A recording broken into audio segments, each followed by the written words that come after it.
देखिए, लिखने वाले अपनी तकदीर जो है ये टूटी कलम से भी लिख देते हैं। आज है 6 नवंबर का दिन और आज की वीडियो में टोटल 10 मोस्ट इंपॉर्टेंट प्रश्नों पर हम चर्चा करेंगे जो कि आपकी सभी परीक्षाओं के लिए मोस्ट इंपॉर्टेंट है। तो शुरू से लास्ट तक वीडियो में रहिए और इस वीडियो को पूरा देखने के बाद आप इसकी जो पीडीएफ फाइल इसको भी डाउनलोड कर सकते हैं वीडियो के डिस्क्रिप्शन बॉक्स से, और साथ में हमारे टेलीग्राम चैनल से भी जो है आप आज की पीडीएफ को डाउनलोड कर सकते हैं।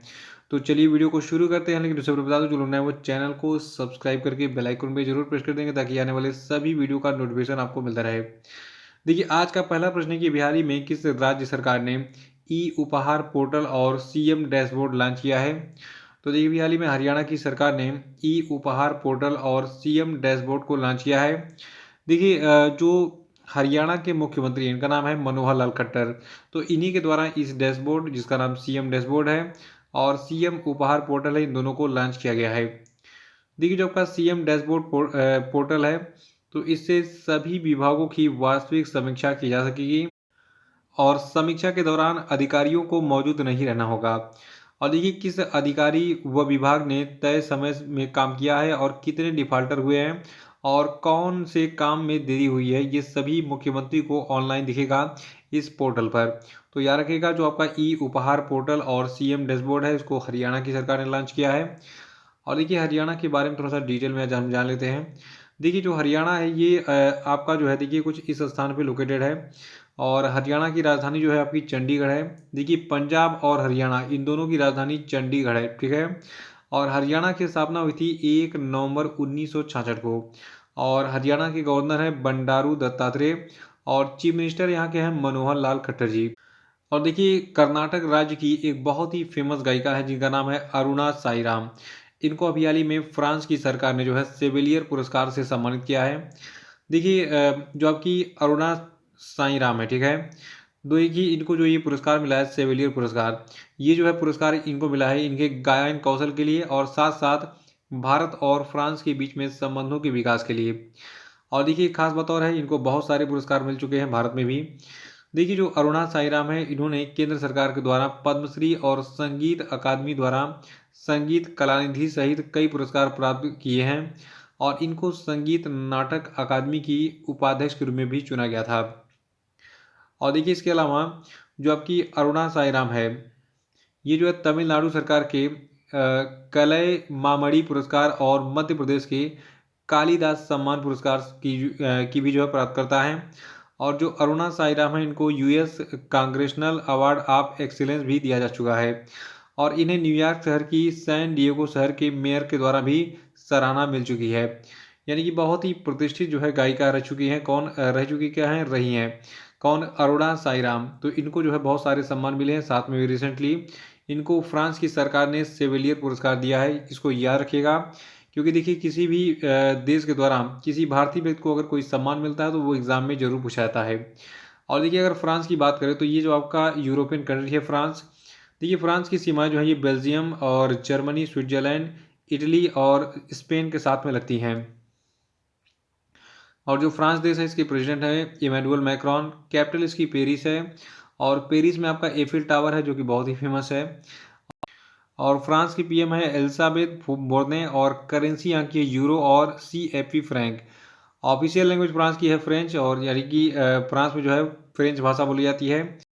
और देखिए, अभी हाल ही में एक सबसे बड़ी खबर ये मिली है कि सुब्रकांत पांडा बन गए हैं फिक्की के नए अध्यक्ष। देखिए, फिक्की है, इसका पूरा नाम है federation of Indian chambers of commerce and industry. याद रखिएगा, इसके नए जो अध्यक्ष हैं इनका नाम क्या है, सुब्रकांत पांडा। देखिए, federation of Indian chambers of commerce and industry जो है, तो इसके जो नए अध्यक्ष बने हैं सुब्रकांत पांड्या, ये वर्तमान में Indian metals and ferro alloys limited के प्रबंध निदेशक हैं। और एक खास बात, ये वर्तमान में फिक्की में वरिष्ठ उपाध्यक्ष के रूप में काम कर रहे थे, लेकिन अब इनको अध्यक्ष बना दिया गया है फिक्की का। तो सुब्रकांत पांडा फिक्की के नए अध्यक्ष बन गए हैं। और देखिए, फिक्की की बात करें तो इसकी स्थापना 1927 में हुई थी, और इसका मुख्यालय नई दिल्ली में है, और फिक्की की स्थापना घनश्याम दास बिरला ने की थी। अगला प्रश्न है कि विश्व की सबसे सस्ती विनिर्माण लागत वाले देशों की सूची में सबसे ऊपर कौन सा देश है? तो देखिए, विश्व की सबसे सस्ती विनिर्माण लागत वाले देशों की सूची में सबसे ऊपर आपका भारत है। देखिए, एक रिपोर्ट के अनुसार भारत को चीन और वियतनाम से बहुत आगे सबसे सस्ती विनिर्माण लागत वाले देशों के रूप में स्थान दिया गया है। और फिकी की ये रिपोर्ट 73 विशेषताओं पर 85 देशों का मूल्यांकन करती है। और इन विशेषताओं को 10 उप श्रेणियों में बांटा गया है, जैसे कि साहसिक और चपलता, उद्यमिता, व्यवसाय के लिए खुला, सामाजिक उद्देश्य और जीवन की गुणवत्ता। तो इसको नोट कर लीजिएगा कि विश्व की सबसे सस्ती विनिर्माण लागत वाले देशों की सूची में भारत नंबर 1 पर है।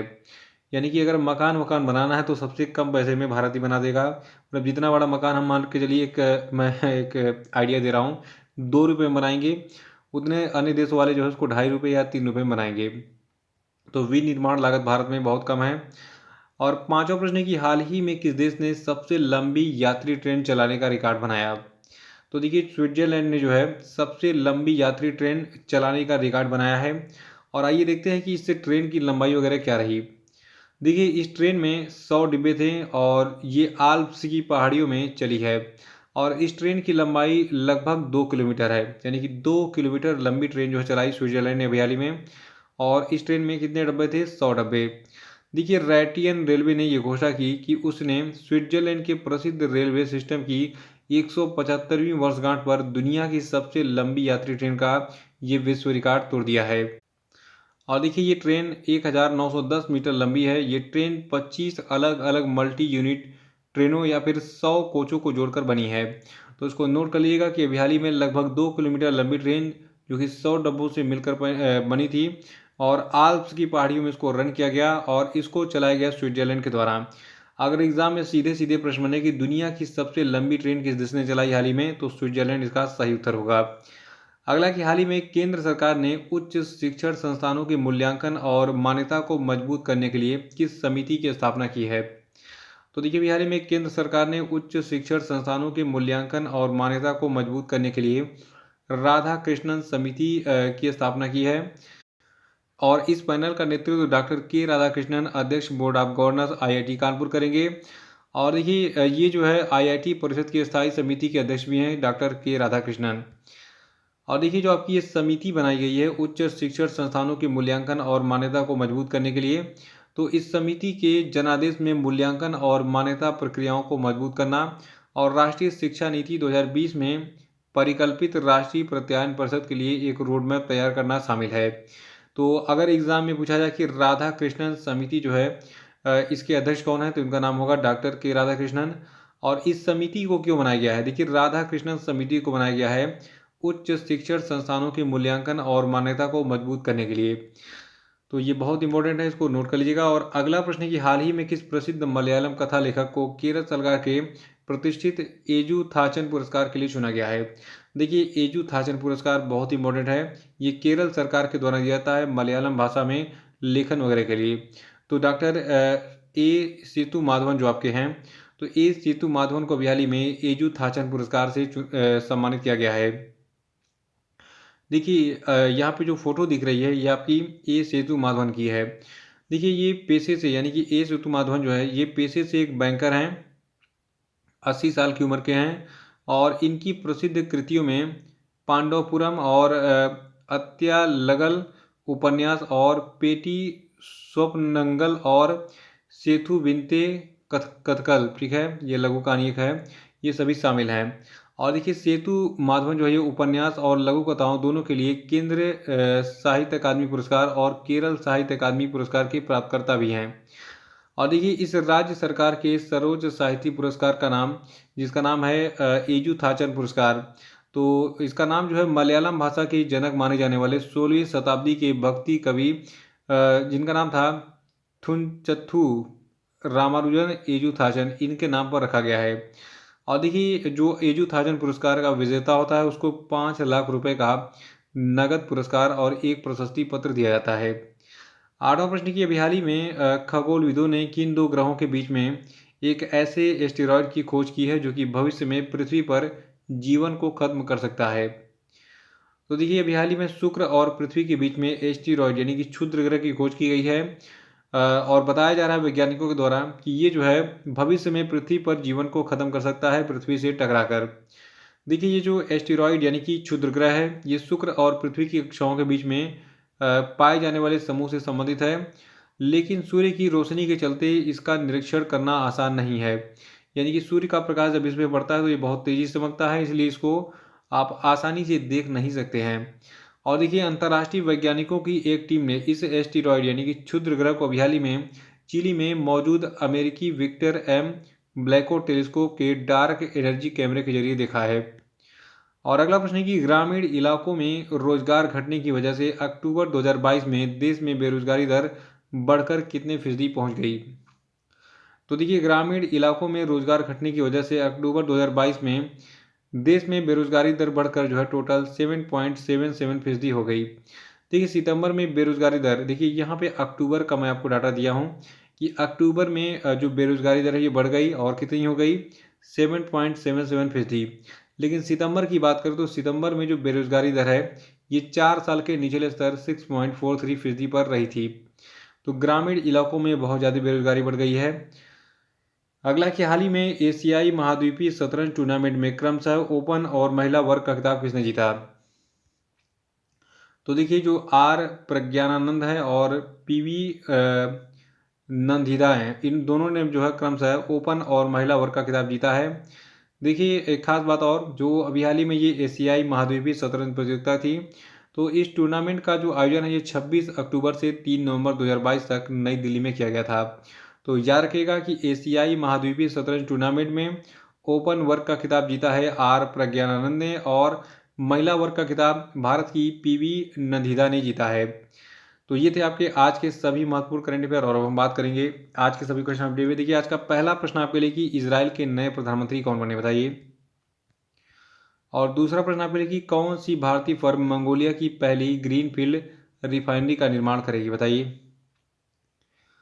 और अगला है कि पत्रकारों के खिलाफ अपराधों के लिए दंड मुक्ति समाप्त करने हेतु अंतर्राष्ट्रीय दिवस कब मनाया जाता है, बताइए।